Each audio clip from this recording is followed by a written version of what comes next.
بسم الله الرحمن الرحيم الحمد لله رب العالمين وصلى الله على نبينا محمد وعلى آله وصحبه وسلم. Now to the points of benefit concerning chapter 23, which we discussed last night.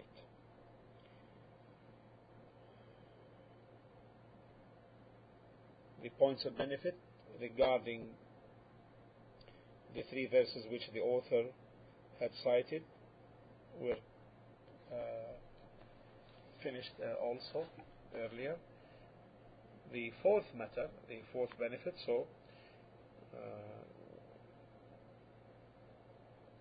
and this is the most important one, is what is the meaning to have faith in al-Jibt and al-Tawheed? Is it a conviction of the heart, or is to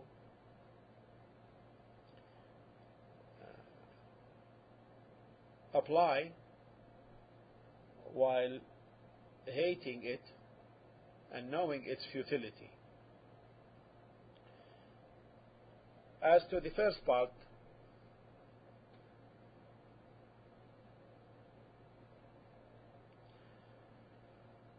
the conviction of the heart, is no doubt that it is included in the verse.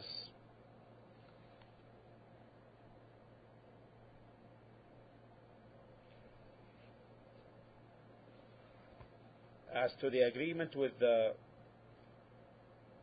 people of Jibt and Tawheed in action, yet hating al-Jibt and al-Tawheed and knowing that they are futile, then this requires, being the ruling on this requires tafsil, detail. If he agrees with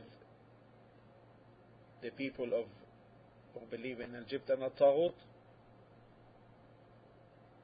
based upon that this is correct and right thing to do, then this constitutes kufr, disbelief. And if he agrees with them, not believing that it is right, then he does not fall in major kufr, but there is no doubt that he is on a great danger, where it may lead him, the situation may lead him to fall in kufr, wal-iyadu billah.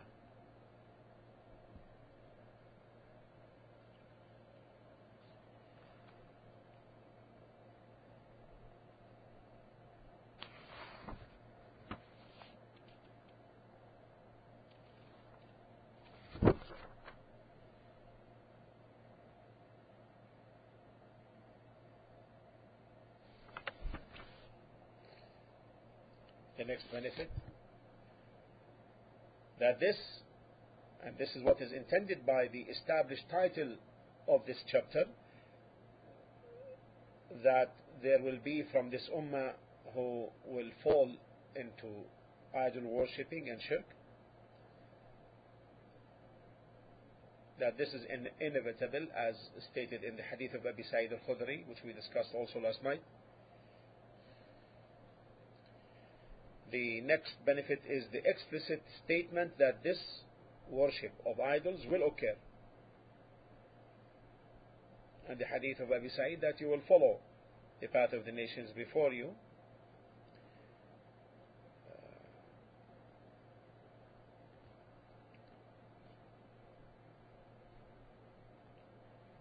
The next point of benefit, surely you will follow the ways of those before you, just as the flight of one arrow resembles another, so much so that even if they enter the hole of a lizard, you would enter it. They said, do you mean the Jews and the Christians? He ﷺ replied, if not, then whom? The next point of benefit is the amazing thing, great amazing thing, astonishing amazing thing, that the emergence of those who will claim prophethood, like Al-Mukhtar ibn Abi Ubaid al-Thaqafi, despite they utter the Shahadatain La ilaha illallah Muhammad Rasulullah. And his stating that he is from this ummah, and that the messenger is true, and that the haqq, and that the Quran is the truth, and that Muhammad is the final of the prophets and last of them. Despite all of that,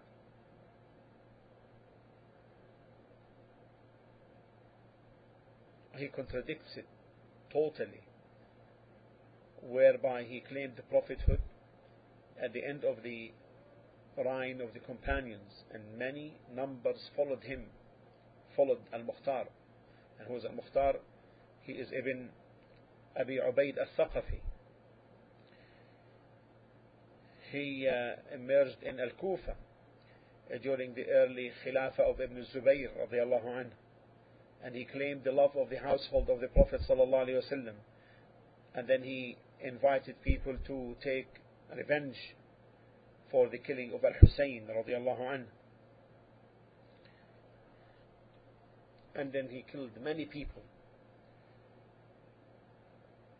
or assisted in killing them.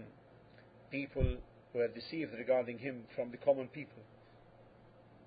Then he claimed the prophethood, and he claimed that Jibreel came to him. This is Al-Mukhtar Ibn Abi Ubaid Al-Thaqafi. And this is an amazing thing, that for him to claim prophethood while believing in the Quran to be the truth, and the Quran, and that in the Quran Muhammad is mentioned to be the final prophet. It's amazing how someone like this is believed and followed. But the one whom Allah subhanahu wa ta'ala does not instill light in his heart, then he will have no light.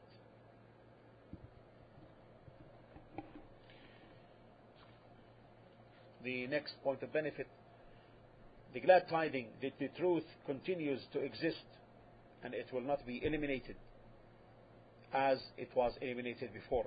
Rather, a group of this ummah will remain on the truth, victorious until the day of resurrection. And this is taken from the end of the hadith, which was the hadith of Abi Sa'id, or the other wording of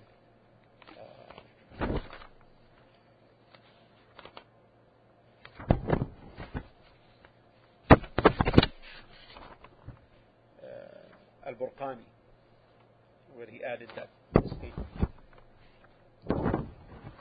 that وَلَا تَزَالُ طَائِفَةٌ مِّنْ أُمَّتِي عَلَى الْحَقِّ مَنْصُورًا, and a group of my ummah will remain on the truth victorious, and they will be victorious, and they will not be harmed by those who oppose them until Allah's command comes, meaning the establishment of the hour. The next benefit, the great sign that despite their few numbers, they will not be harmed by those who oppose them or betray them. And this is a great sign indeed, that the majority of the people, of the children of Adam, are on the opposite to that. Nevertheless, this does not harm them. And as Allah stated in Surah Al-Baqarah 2:249,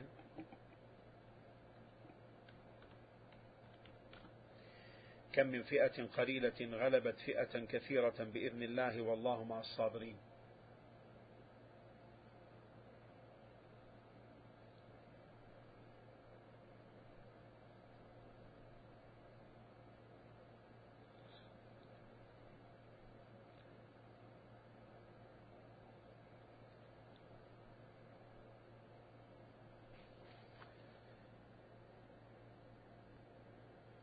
How often a small group overcame a mighty host by Allah's leave. And Allah is with As-Sabirin, the patient ones. The next benefit is that this condition is until the day of resurrection. The next benefit, the great signs mentioned in the hadith, when Allah subhanahu wa ta'ala folded the earth for the Prophet alayhi salatu wasalam, and he saw its east and west. Great signs supporting the prophethood of the Prophet sallallahu alayhi wasallam and his truthfulness, whereby he sallallahu alayhi wasallam informed about that Allah the Most High folds the earth to him, and he enabled him to see the east and the west, and that he told that the kingdom of this ummah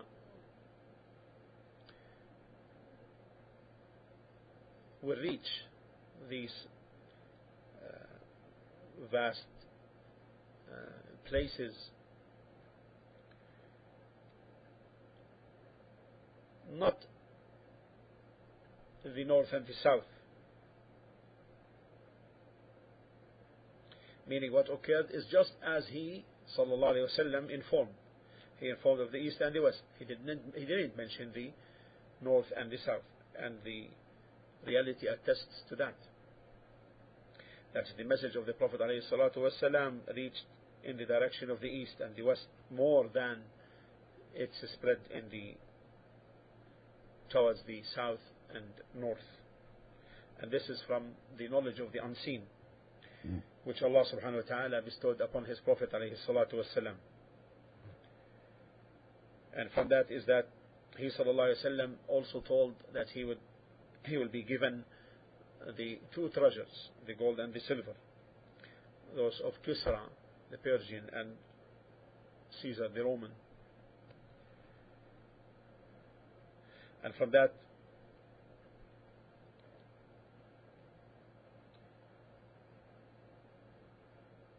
his invocation was answered regarding his ummah.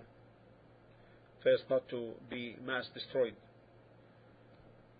and that not to be overwhelmed, their sovereignty overwhelmed by an enemy from other than themselves. And he forbade, Allah subhanahu wa ta'ala prevented the third one, did not answer the third one, meaning not to withhold the splitting and the fight amongst the Muslims from taking place. Rather, this will occur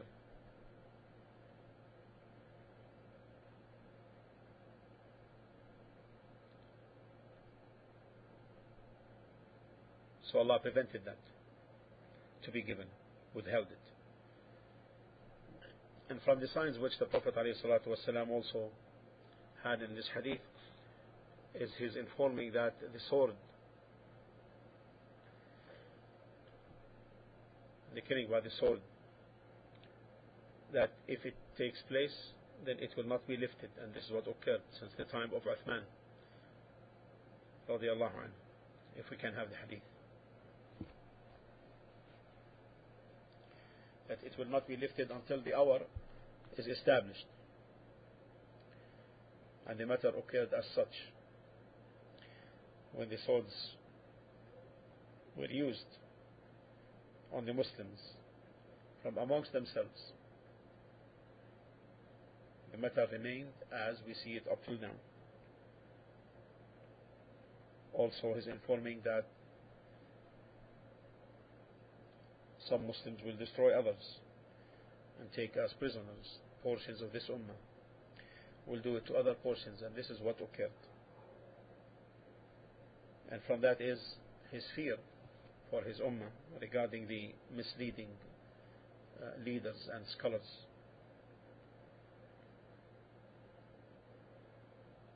And from that his foretelling concerning the false prophets, and that they are 30.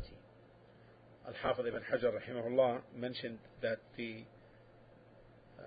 limit to 30 does not mean that those who claim prophethood will be restricted in number to 30, because there will be more. So therefore, in this case, the mentioning of the 30 is to indicate the lowest end, or the lowest limit. So this means there will not be less than 30. No. And we resorted to this interpretation because of the reality of the matter.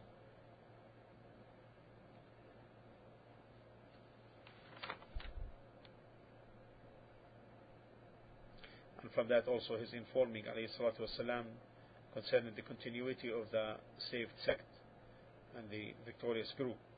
And all of this occurred as he foretold.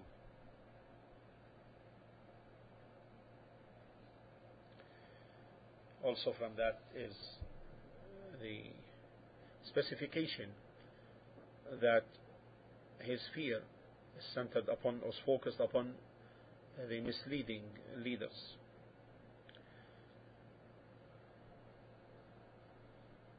This specification is because the leaders are three kinds: umara, authority; ulama, scholars; and ubbad, worshippers.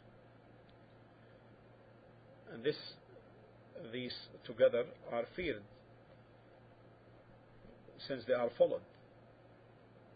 So their misguidance is something to fear, because they have followers. The people of authority, they have the authority and the ability to execute. And the ulama, they have the ability to direct. And the worshippers, they have the ability to deceive people by their status. They are obeyed and taken as examples.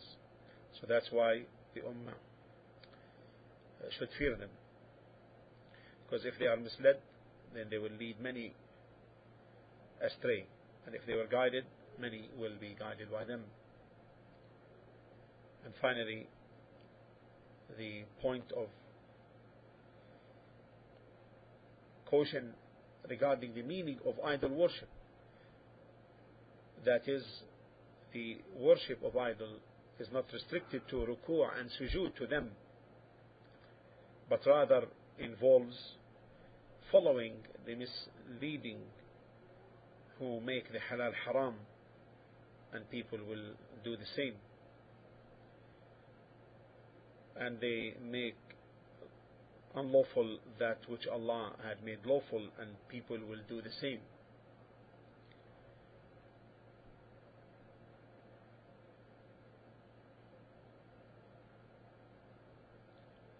Yeah. This brings the end of the discussion regarding this whole important chapter 23. May Allah subhanahu wa ta'ala make it an enlightening benefit for all of us. Alhamdulillah Rabbil Alameen. Wa sallallahu ala nabiyyina Muhammad wa ala alihi wa sahbihi wa sallam tasliman kathira.